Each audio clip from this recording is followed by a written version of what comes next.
All right, that's a wrap.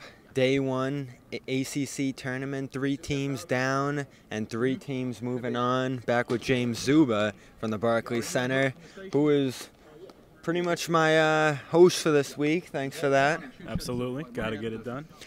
So let's get into it. Syracuse wins over Wake Forest. 3rd time they played them this year.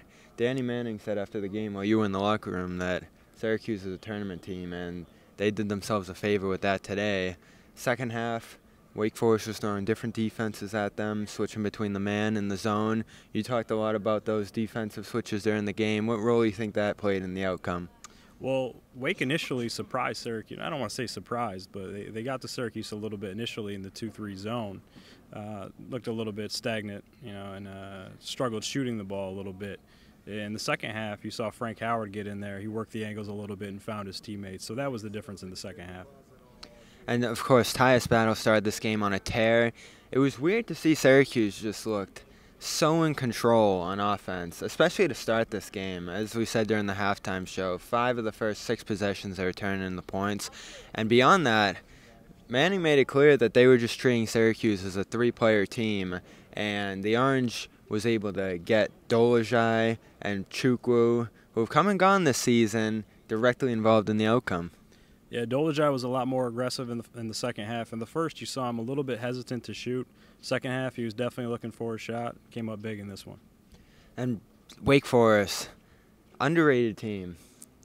Bottom 3 in the conference, but it just shows how good the conference is. I think how quality the teams were up and down the conference this year played into their poor record, because Brian Crawford, 8 of 14 last time I checked in the box score. He was pouring it on.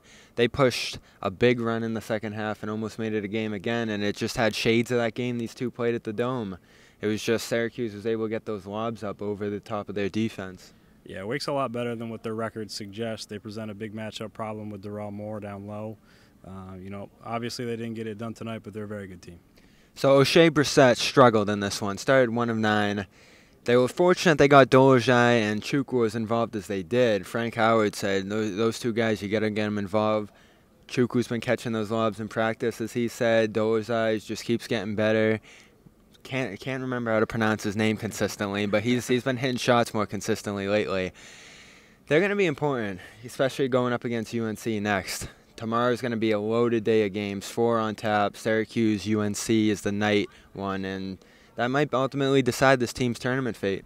It very well could. The numbers are good if you look at it. If you look at the RPI, strength of schedule, non-conference strength of schedule, the numbers are certainly there. They have some good wins, but they probably need one more to get into the big dance. That's all we got from this game. Syracuse wins. They're on to UNC tomorrow. 4 games back here in Brooklyn tomorrow. All of it is covered on CLNS Media, and James will be back as well as Syracuse wins. Going to be good to have you again. Jumping the gun, but keep it locked. Noonsmagician.com. That's at Noonsmagician on Twitter. All right, we will see you tomorrow. Signing out.